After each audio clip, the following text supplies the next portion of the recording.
Welcome, my dear ones. This is Tracy Anderson-Askew, your host for the Transform Your Birth podcast, changing your mind about birth one story at a time. Each week, we'll be exploring a birth story through the lens of what birth can teach us. I'll be digging deep into each story so you can learn what it is that can change the way a birth unfolds. We can't control birth, but we can influence it. So listen in to find out how. Enjoy. Anna came into her pregnancy with a mind that needed to know and learn things. She then had to deal with the discovery of Placenta Praevia that meant that her original dreams of birth would end up being very different. She shares with us in great detail the turbulence of ultimately bringing herself to a point of letting go and accepting what lay ahead. She did the preparation and was able to put that part of her mind that needed to know things to good use. Asking questions from her doctors and negotiating for the things that were important to her made all the difference to her experience of welcoming her little girl. She shares her experience of the caesarean in great detail, which became a beautiful experience now that she had changed her mindset. Ultimately, this is a story of personal transformation through pregnancy, birth and parenting. Well worth a listen. Enjoy. Welcome, everybody, to the Transform Your Birth podcast. And with me today is the lovely Anna and also little Alva, who's only 1 month old. So she's pretty fresh off the birthing space and into our ears today. So thank you so much, Anna, for joining us today. Thank you. Thank you for having me. Yeah. So, Anna, I'm really curious, when you were pregnant with little Alva, how were you feeling? And what sort of preparation did you do? It was a bit of a mixed bag. So I started, we conceived very, very surprisingly quickly. And so my head wasn't really in that space yet. But I caught up pretty quickly with podcasts and books. And that's a big part of how I, now reflecting on myself, lean in and learn and prepare. It's very sort of academic, which is probably an occupational hazard as well. But it made me feel good. It made me feel prepared. I went to the GP. I said, yep, I want to be in continuity of care. Like, this is what's going to work for me. And I got in. So I got into the continuity care program at Calvary, and I was absolutely delighted. Yeah. And that was kind of the start of the pregnancy. And I just thought, oh, this is, fabulous. I am Earth Mother. I am crushing this. Like, this is great. And every test, we did NIPT and a dating scan and all the rest of it, and everything was wonderful and uncomplicated. And I just thought, oh, look, I'm great at this. I can do this. And then we did the 20-week scan, where they said, oh, look, you've got Placenta Praevia and it's complete. And I was like, oh, not a big deal. It's going to move, right?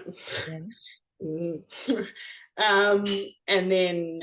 so what that means, I'll just clarify what that means. A complete Placenta Praevia means that the placenta's over the opening, the doorway of the uterus. Yeah.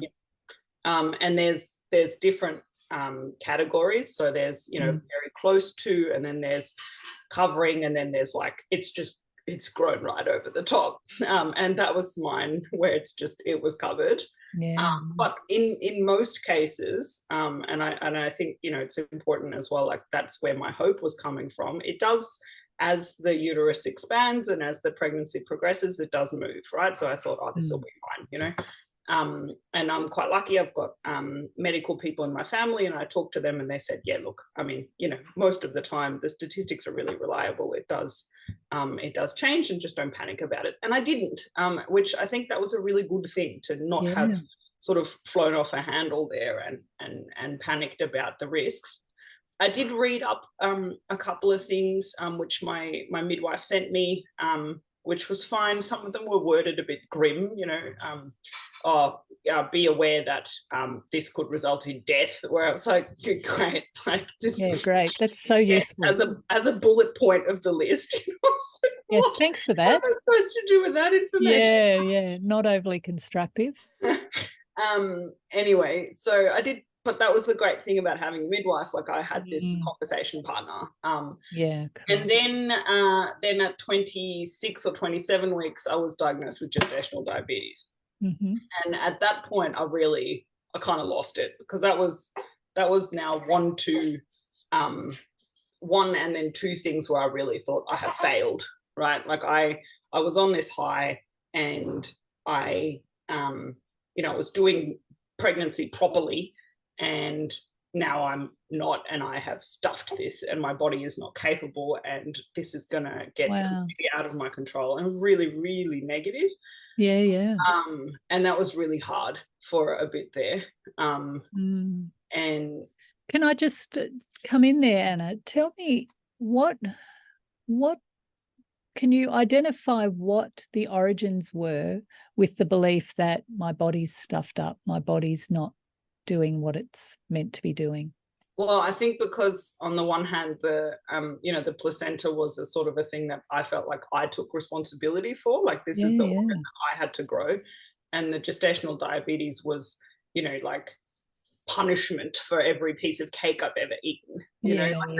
That's how I had it in my mind. Yeah. Like this is because I did something wrong. Now, the placenta previa I had managed to rationalize sort of a bit better, because like there really is very, very clear statements of, we don't know why this happens. Yeah. It just happens. It's not because you're in your mid-30s, or you're, or you're Caucasian. Like there's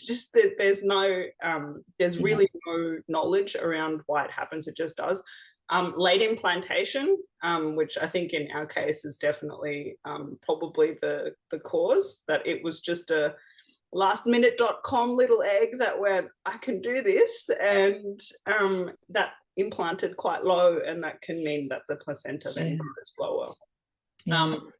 So I sort of turned around and went, well, okay, maybe this is actually the baby's fault, and I will forgive the baby for everything immediately, right? So that actually made me feel a bit better. Yeah, right. But the gestational diabetes it really knocked me. And then I completely changed my diet for 3 weeks, and just, really was quite strict with myself, and that really robbed me of any sort of joy. Like I was like quite sort of obsessive, and it still didn't work. I still had high readings, and my high readings, so my blood sugar readings were high in the morning, so the fasting readings, where I thought, well, I mean, they're high when I have not eaten, so I can't not eat, and even that's not, and I think it's probably, I don't know, almost a universal truth for a lot of women when it comes to like eating and body and performance, and that brings up a whole bunch of feelings. And it does, because there's so much pressure, isn't there, on women and their bodies to be a certain way, look a certain way. Exactly. And, and this was like,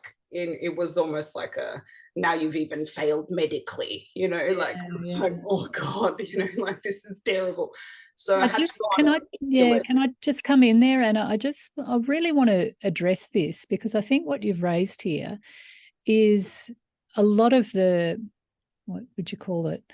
I guess the baggage that we bring into pregnancy, particularly as a modern woman, particularly because a lot of the time we feel like we're in control. We're under the illusion that we're in control. And when you're pregnant and you go through the process of giving birth, and by the way, parenting's like this too, that you start to realize, actually, I never was in control. And part of the journey for women walking through that doorway into parenting and really into the reality that we aren't in control, part of our journey is about really being able to roll with the unpredictable nature of life, the unpredictable nature of children, the unpredictable nature of birth. It's a letting go process. And what your pregnancy kind of did was give you a couple of opportunities to let go of this incredible pressure that you had on yourself to do it and get it right.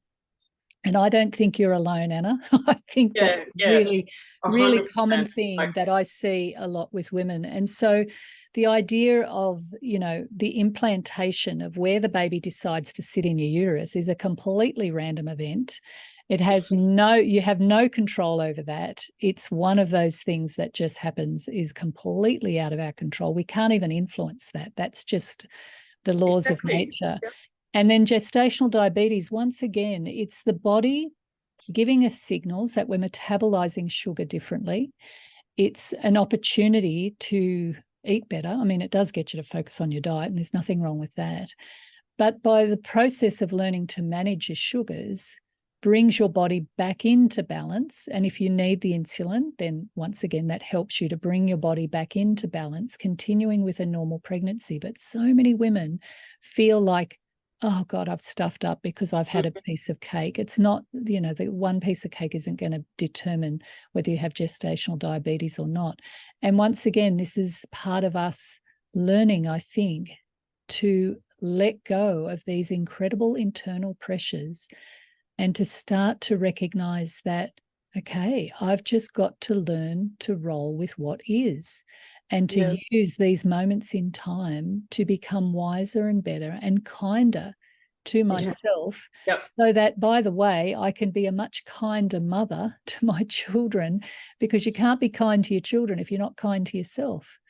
So true. Like that is literally like word for word the journey. And I think even for me, like I would almost go one step further. It was also like, it's like I had to forgive myself. Because I sort of, because then I was in a loop of blaming myself for being stressed about things that I couldn't control. And I thought I should have been evolved enough to sort of rise above this. And so then I had to forgive myself for being stressed about things that I was finding difficult. And in even that process of like, this is hard and it's confronting in ways that I didn't expect it to be. And yet, you're still here. The baby's doing what the baby does, and at the end of this you'll move on to the next thing. And so I think it was in week 28, couple of things changed at that point.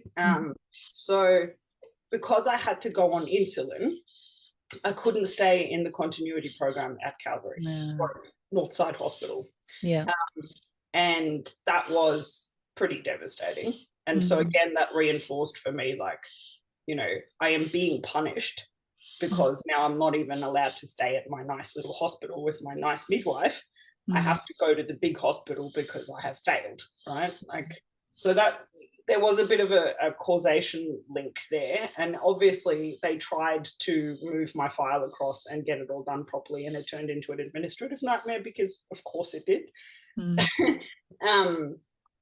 And so that was quite stressful because I had no contact with the obstetrics team previously. I'd never met any of the midwives before, and I had gone from being in continuity to being, just another woman who was coming in.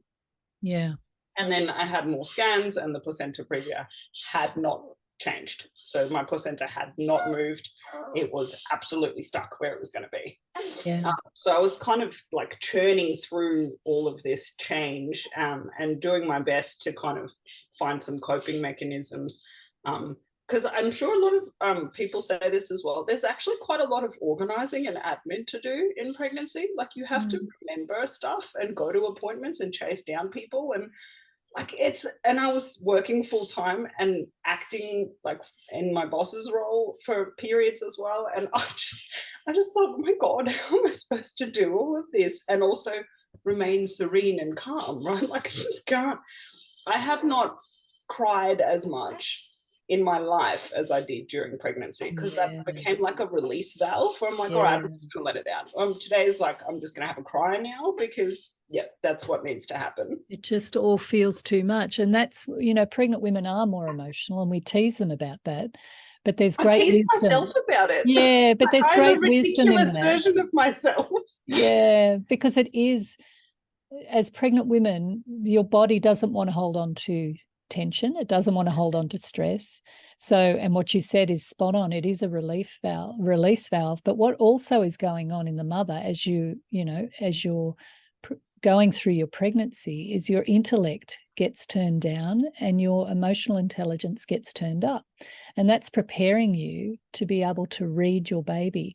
So reading your baby doesn't involve you thinking, oh, what does my baby need? I've done this, I've done that, I'm not sure, It's not the critical mind that can read the baby. It's the more deeper, intuitive mind. It's the emotional mind. It's the empathic connection that we create with our babies that enable us to not just think what they need, but to feel what they need. There's such wisdom in that. And your system in that space was saying, this is too much pressure. I'm going to have a little meltdown, and good for you. If ever there was a time. But it really did help. Like I almost want to reinforce that. Like it really does help. Like crying on my husband in particular. Yeah.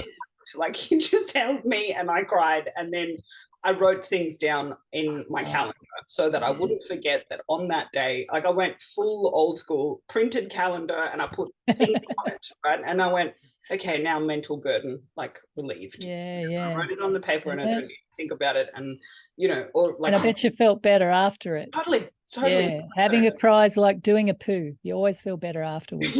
Yeah. Well, the other thing we then did, and I think it was in about week 30 or so, 33, was we did the one-on-one session with you for a caesarean prep. Yeah. Because at that point we'd had the 32-week scan, and it was absolutely clear that my journey, I guess, was going to be continuing the pregnancy for as long as I could. Yeah. With placenta previa, and then delivering safely with a caesarean. Yeah. Beautiful. And so that I'm sure you recall there was a lot of crying in that as well. But that was a release. And then the thing we did in that was really helpful was the visualization of the journey to the hospital and in the hospital. Nice. Because it actually ended up being quite close to that on the day. Wow.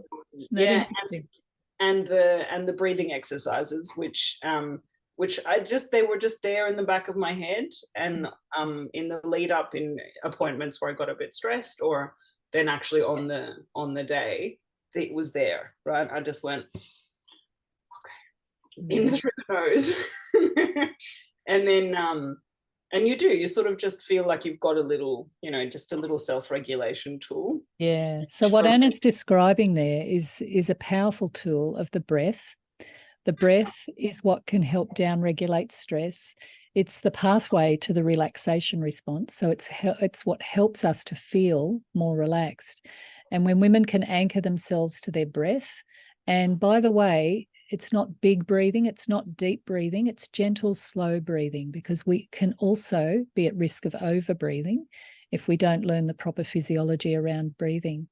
And so the capacity then to anchor yourself to your breath means that whatever situation you find yourself in birth, or going to appointments, or getting news that you didn't want to hear, or any of that, you can actually use your breath to relax. And then in that 2-hour session, we also did what's called a birth rehearsal, where I took Anna and her partner through the process of imagining that day and really bringing just beauty and the specialness of, this is the day that we're going to be welcoming this baby, and this is a day unlike any other.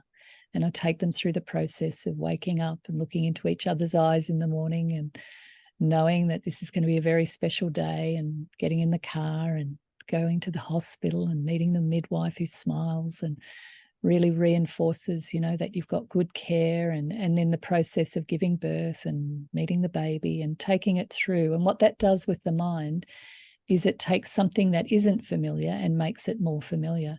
So doing that 2-hour session, Anna, how do you feel? Because you were quite still giving yourself a bit of a hard time about the events that had unfolded. How did that change the rest of your pregnancy and how you were able to prepare from there? I did. I guess I felt like I had.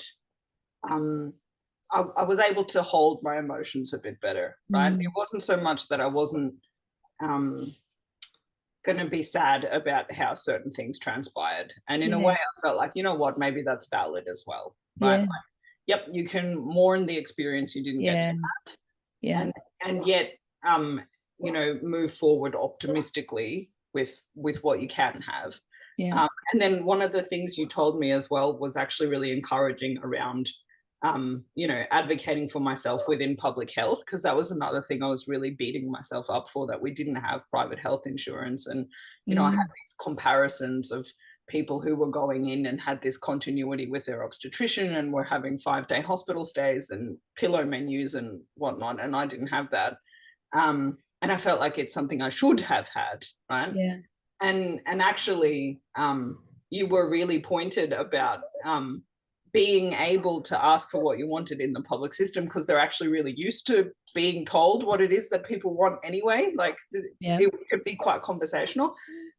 And that was actually really good. So I went to my first obstetrics appointment, for example, after we did the session, which I insisted, I spoke to my endocrinologist actually, from the GD, and just talked about how the communication hadn't been happening very well, and I was really stressed about it, and I had a bleed.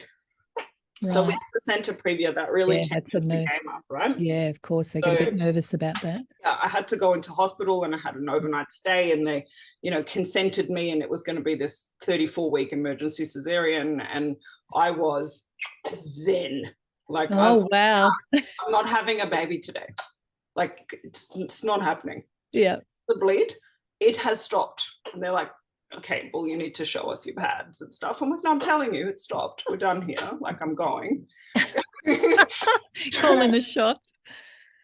And that was really helpful too. And like, even Sean and I, we had a medical student try to put in a cannula, and struggled and stuffed it up, and there was kind of just blood everywhere. And we were just able to laugh through these sort of slightly faulty Taoist experiences, because it just was like, it didn't feel like we were going to be harmed. This was entirely professional. Like, it was just, we were just having to go through the motion. They wanted to keep me in for 2 nights. I said, look, like, let's have this conversation. Look at my stats. I haven't had any further bleeding. I live 20 minutes away. I will come back again. I am a sensible, responsible person. I would like to go sleep in my own bed. So I stayed for 1 night, and they let me go. Yeah. And so that was a real game changer for me as well. I was like, okay, I can tell these people what I want, and then they actually do it. Yeah. Admittedly, what I was asking for was reasonable, right? So, but that's stepping up to the plate. That's part of the gambit as well, right? Like, yeah. Like, asking them to, I don't know, bring me pizza for dinner, they would have looked at me like, okay, like, maybe not when you're nil by mouth, but like, but yeah, that was actually, like, it was scary, but it wasn't. I don't know. I just went to this place in my head where I'm like, no, I got this. Like, I am in control here. And I didn't have another bleed. That was the one bleed I had. At 34 weeks. Then I had an obstetrics appointment after that, where we had a very serious conversation about how this birth was actually going to happen.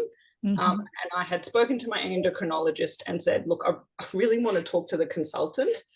And that's something we had talked about in the course as well. Like, no disrespect to sort of, junior medical officers and junior registrars, like, they're competent, but I needed to talk to the person who was going to make the decisions on the day. Yeah. And so I got him to call the obstetrics team. Oh, no, little Alva. She threw herself off. So the lovely sounds of a newborn, hey? You hear the gulping? Yeah, she guzzles. Very little pet. And that was really good. It was firm and it was clear and it was unemotional. And I asked for certain things, and then was told, yes, you can have that. No, you can't have that. But here's why. So Alva's had her feed, and she's just been taken by her father now. So we'll go back, Anna, to you really stepping up and asking the consulting obstetrician and having a discussion. Tell me about the impact, like really having the capacity to ask questions and really engage with your carers like that. How did that help you? So on the one hand, it meant that I felt like I had done everything I could. Right. So as a concession to my, I would like to be in control of some things, that felt like, all right, that person gets to have this moment of going and saying, can I have skin to skin? Can I have delayed cord clamping? Can I have the drapes lowered? Can the gender not be revealed to me by you? Can I have a look myself? Like, can I have all these things? And we methodically went through, yes, you can have skin to skin if it's medically possible. Absolutely. No, you can't have delayed cord clamping. It's counterindicated when you have placenta previa. And then in my instance was sort of even more complicated. But, we had a conversation as to why. And I was like, okay, I've asked the question. You've taken the time to give me an answer that is reasonable. And I have been made to feel reasonable.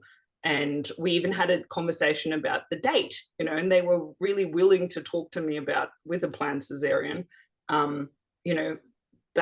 they had a window in mind, and they said, if you want to move it to the right more, we could do that. Here's the indications as to why you might want to do that, and here's the risks you would be accepting if you were to do that. So even that just felt like, okay, like I have asked questions. I will say, it doesn't mean that it's easy.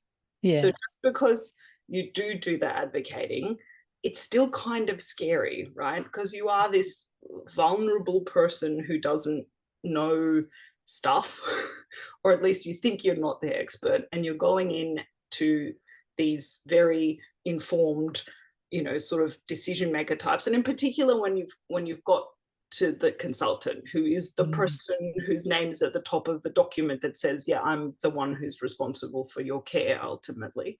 Yeah. They are the ones that will say yes and no. And you kind of have to be prepared for that as well. Yeah. Yeah. I didn't ask Sean to go back with me to that appointment. I just, for some reason, thought this is going to be routine. And it was a mistake. And I see that now. Like, I needed my other support person with me. And I was asking a bit much of myself there. That said, I didn't cry in the appointment. I just cried in the car on the way home. But that would be something as well that I would take forward, is to acknowledge, like, just because, you are educated and capable and are willing to speak for yourself, doesn't mean you can't have your support person with you as well. Yeah, like, that's course. Right. You're allowed to have the people who hold you up a little bit. And I wept to my best mate that afternoon because of some of the things they said. Look, this is just not going to happen. And because it was just a lot of information in one hit. And I felt like I had finally got to a point of like, okay, some decisions have been made here.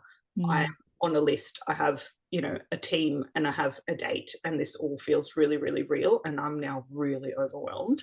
Yeah. And I talked to my brother, and I talked to my parents, and, I just sort of, but that really helped. All of that really, really helped. And my best mate, who did your course as well, has this surrender mantra, and she drummed it into me, like, just surrender to this. And I like, it is just, something that you will get through if you just let it be and let it happen as well. But I like what you need to have compassionate other people tell you that, like, not your own voice is good, but you're not perfect. And that's a big part of me. It's like, I can't just snap myself out of it. I need people to reinforce the same stuff to me repeatedly, like, doing well, you did the right thing to ask. Just because the answer is no doesn't mean you stuffed up. It just like. But Anna, can I just say there, I loved how you described there was a part of me that had to stay in control, and another part of me that, was ready to sort of let go. And asking those questions and engaging with your caregivers and getting some things across the line and not others is part of this process of letting go. But to not do that, it's much harder to adapt to the overwhelm of that situation. At least by asking those questions and getting some things across the line, you feel like you've been a part of that negotiation process and not just a passive recipient to, this is what we're going to do, and we're going to do this, and we're going to do this. And women come out of birth feeling like things have been done to them. And so I love how you've described that, because you've really been able to activate that negotiation capacity. And even though it was hard, and even though you didn't get everything across the line, you got enough to be able to feel like, okay, I've had my say and I've been heard. And that's 100%. important. Women's voices need to be heard in their care and in their labours. And by the way, after they've had the baby, their voice needs to be heard, because the mother has a level of intelligence to her that can give her carers information that is important. And if we don't listen to that mother, we can miss really important things. So well done, you. Yeah, and I will say, like, on the flip side, and speaking entirely in favor of Canberra Hospital, like both in that appointment and subsequently, because I had another scan, I had another midwife appointment, and then the actual caesarean, I was asked, and what I asked for was actioned. So it really wasn't sort of like, it was, there needed to be that conversation around, sorry, that's my doorbell.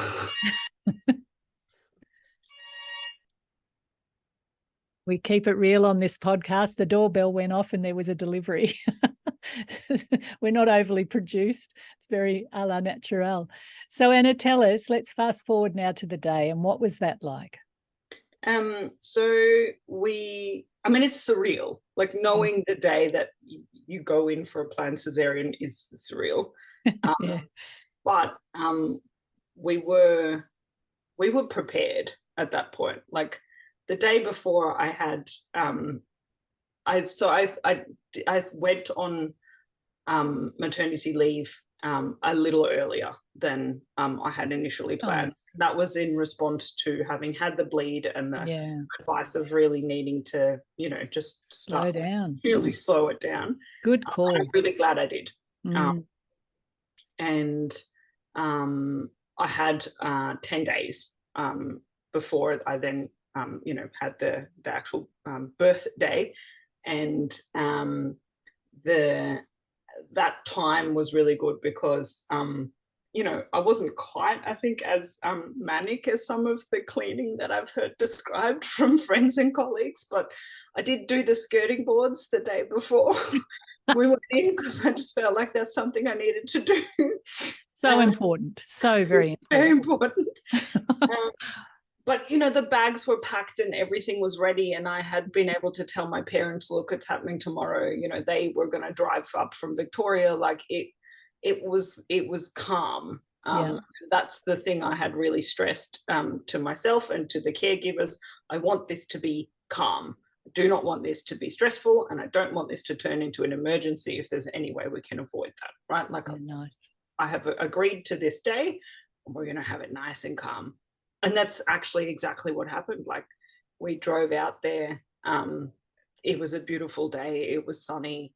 We went in for the blood tests. We were a bit early. So then we sat in the sun some more and just kind of like held hands and just breathed. And we're like, okay, we're having a baby today, which seems genuinely strange, but that's what we're doing today.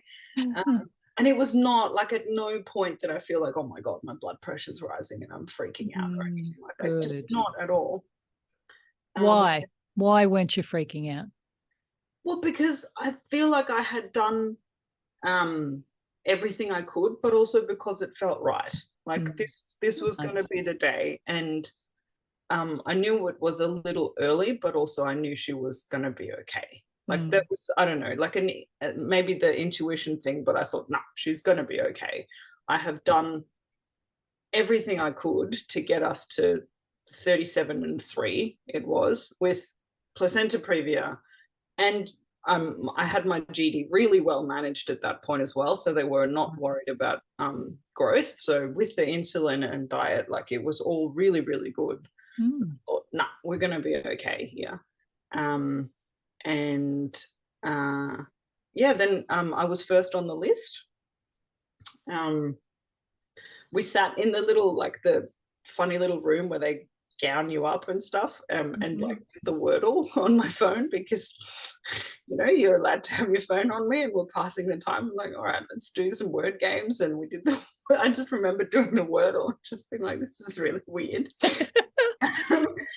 But everyone was also really kind and professional. There was a couple of issues with my paperwork from when I had been admitted previously, which we sorted out. And even then, I just went, yeah, okay, sure, I'll sign some stuff again. Come and, this is all good. Like, I'm fine. I'm serene. which is funny compared to how I was for a lot of pregnancies. Not at all serene. That control freak, she like, disappeared. I'm good with this. Like, this is fine. Good stuff. And there was a couple of things that went really, really well. And there's one thing I was like, oh, I reckon this is a bit of a hack. So we went into the operating theatre, which is that little ante room where you sit before you go actually into the theatre while they're prepping the theatre. Yep. And I will say, with the placenta previa and a sort of a more complex caesarean, there are literally 15 people in the room.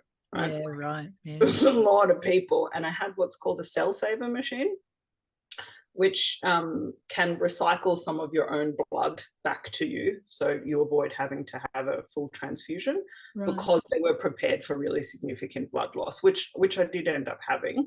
But again, this was something we'd discussed, and I had consented to the use of the machine, and I knew that it was going to be fairly noisy and that there would be an extra 2 people there, because it's not just one person for the machine gets 2 people just to do the machine. Like, so I was like, wow, like, I'm really special. Like, all these people, and they're doing all these things. And I had this fabulous anaesthetist who just had this really dry sense of humor. It was just hilarious. And so I was like cracking jokes with him.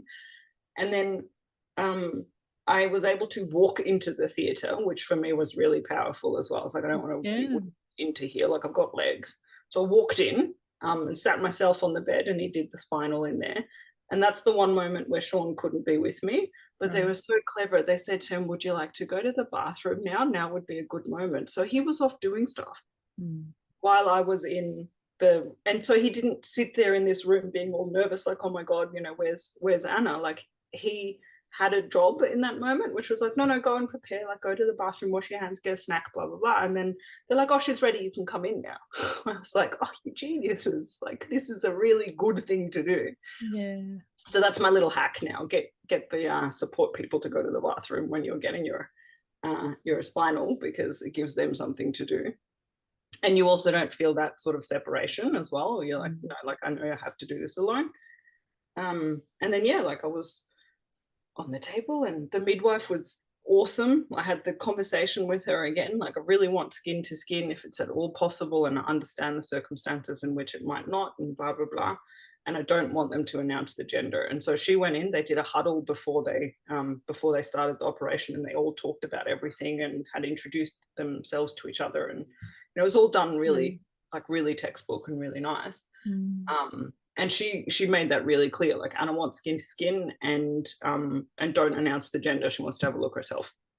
And that's what happened. So, like, at 1:22, they lift this baby up, and I'm able to see it and go, and I'm forgetting one thing.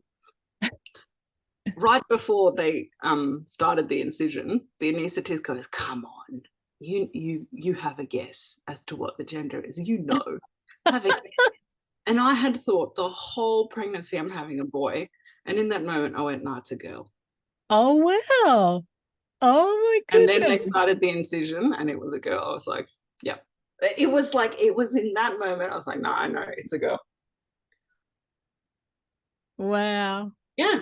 And, like, honestly, after that, they lifted this girl out. She cried. They put her on my chest straight away. I was able to hold her. Like, it was, really, really good. The blood loss was, significant. So I've seen photos of myself subsequently and went, wow, you look really bad. Like, really drained and terrible. But, like, it makes sense. But they managed it, though.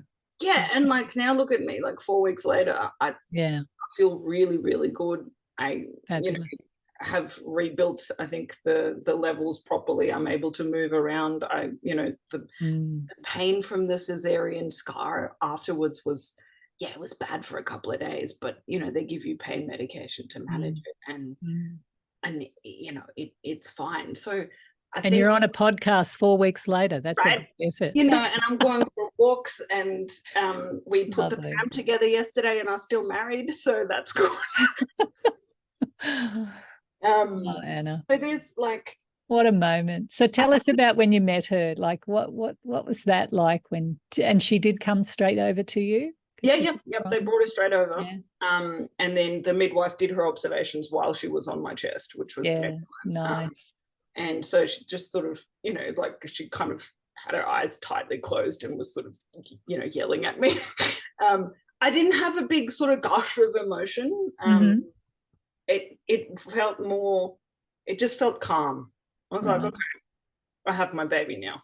Yeah. Like, we're good. There was no tears. I don't know.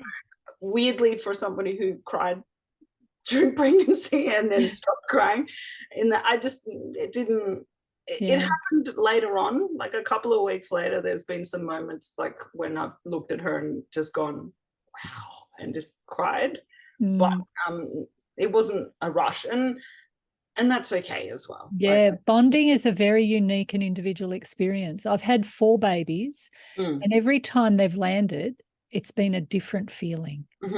So it's not better, it's not worse, it just is what it is. But bonding is a biological necessity. It's part of what makes us human. And so I say to people, don't ever underestimate the power of bonding. It might take a while, but it'll happen because baby's survival depends on it. Yeah. I think I have to take into account my circumstances too. Like I was like on a table at that moment, bleeding quite heavily, having a whole bunch of people sort of towering over me. And so what I could do was hold her with my left hand, because my right hand was getting a blood infusion or transfusion. And but I was like, this is what I can do. I'm holding my child, right? So we're good here. And then we went to recovery, and that was when it got a bit scary, because she had really low blood sugar and it kept dropping. Right. And that was the one moment where I did, I got a bit fierce. Yeah. They had given some, and I will say, like, I have not been separate. I was never separated from her for our hospital stay, which was excellent. Like she was always either next to me or on me, or on Sean, which was great. But we had colostrum. We had brought colostrum, and they had given her one sort of just sachet of the oral glucose gel to just bring her blood sugar back up, and it wasn't working. It was dropping further. And the midwife sort of made this offhand comment like, oh, this isn't very good. And I went, like, claws out, like, I am now the lion mother.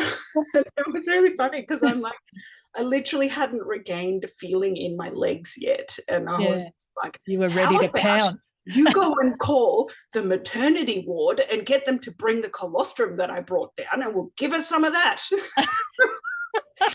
Don't mess with me. I'm a new mother. And she's like, oh, all right then. And then goes and gets it. We give her another glucose sachet and some colostrum. Blood sugar picks right back up again, and we're good and we're ready to go. Right? And since then, she's been fine. Every blood glucose measurement after that was great. And we were released from hospital in less than 48 hours. Oh, wow. Yeah. It was, which was, I'm not going to lie, a little bit of a shock to me. I was like, sorry, what? You want me to go home now? Like, no, I cannot. And they're like, no, you can. You can and you will. Yeah, right. And then by the time I got full credit to your body for being able to come through that after the big that's great. A lot. Yeah, that was a lot. So when you look, kind of go, wow, Yeah. When you look back now at that whole experience, and thank you for sharing it in such detail, such great information for people who might be having a cesarean. And we never know what's ahead, so it's good to learn about all the different types of birth. What did you learn about yourself going through that whole process? Even in the pregnancy, there was so much change that you experienced within you. What did you learn about yourself ultimately? So on the one hand, that I do like to read and learn and prepare and visualize, and that is a part of who I am. Right? Like there are ways of being, and my way is this sort of analytical, informed, sort of quite word-based. Even this, like, talking things through is really empowering to me. And that might not be what is right for other people, and other people might not understand that. Like, so my mum is incredibly intuitive, for example, and she's found it quite strange sometimes that I'm like, no, but I've read this book and it says blah, blah, blah, where she's just like, can you not think about the book? Like, fuck the book, right? Like, just, you need to think about what it is that you feel. And I'm like, for me, I've learned I can only get to that place when I've gone through the preparation and the informing, and then I can go, okay, well, knowing all of that, now I can let go, right? And I can do hard things that I have not prepared for. This is a revelation. And the other thing I've learned, and I suppose I hope that this is helpful for other people to hear as well, is I think fixating on like that moment of birth, you know, it wasn't necessarily a really helpful thing for me to do, because I felt like because I was going to have a cesarean, that I wasn't going to have a moment of birth, right? And that was something that I punished myself for. That's actually spectacularly unhelpful. Like, and wrong. Yeah, birth is still birth, right? Absolutely. Doesn't matter what doorway, it is still the welcoming exactly. of a baby. Yeah. And actually the cesarean on the day was not what I had built it up to be, as this sort of like stressful, you know, colossally awful sort of intervention. It was absolutely fine, and it was, you know, well communicated, and it wasn't stressful, and at every step of the way I felt like I knew what was happening, and I felt like I could ask for stuff and I could ask questions. And you know, I had people who were willing to listen to me and who looked after me.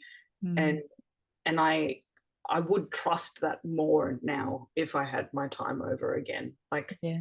you know, including, and it needs to be said, in the public system at a time of great change with, you know, Calvary and Canberra and everything we know about with the pressures on the system, like, it was absolutely textbook. Like, there's nothing that went wrong. It was a beautiful birth. Yeah, exactly. Beautiful. Anna, thank you so much for sharing your story in such depth. I think we can learn a lot from all types of birth.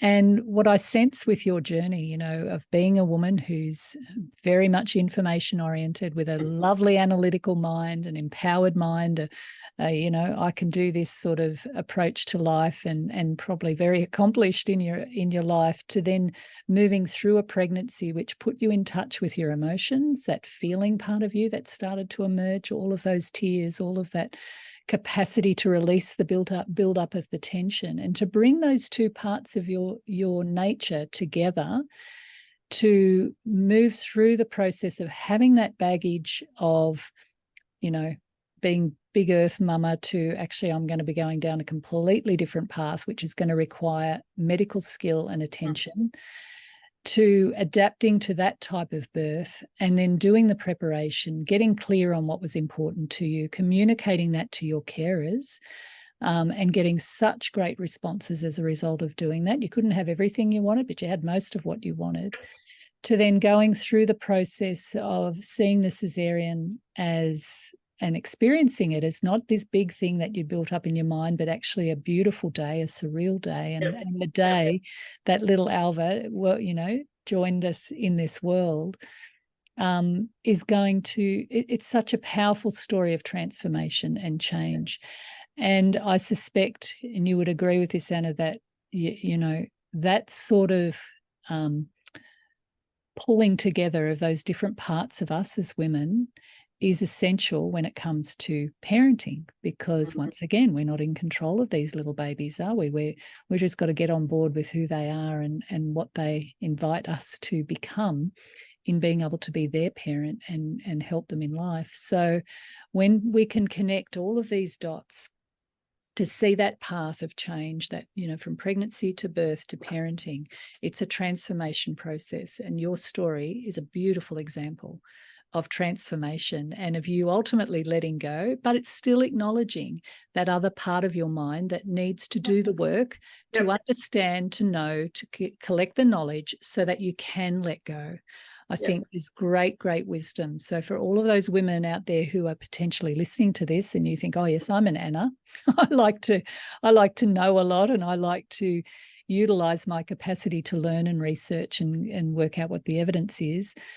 That is a gift. That is a power that you can use. And then once you do that, the next journey is for you to go into that other part of your mind, which is the part of mind that needs to let go and be in the moment, to be connected, to be intuitive, to be empathic to that baby. This is the journey that we're all on. And I don't care what type of birth you end up having, this birth in all of its forms has the capacity to transform us to what it is that we need to be as new mothers, and fierce new mothers, as Anna displayed so beautifully. Get my bloody colostrum, that'll fix it. I mean, but colostrum, like, you know, what a brilliant example of something fabulous that you can do. And then you can go, right, like, I've got this. I am prepared. I brought the golden vials. Like, let's use it, the liquid gold. 100%, and that felt so empowering. I was like, no, I made the thing already. Like, we're good. I've got the answer right here in these. Totally. These breasts. Oh, thank you everybody for listening. It's been a great session and lovely to bring a birth to you of this nature, because who knows what's ahead. And I think we have to be prepared for whatever life throws our way. So lots of love to you all, and we'll see you again next week. Thanks for listening. Bye-bye. This episode has been brought to you by Transform Parenting, an organisation that provides courses, coaching and community from pregnancy through to the first 7 years of a child's life. It is a place where you can learn, get support and grow into your role as a parent.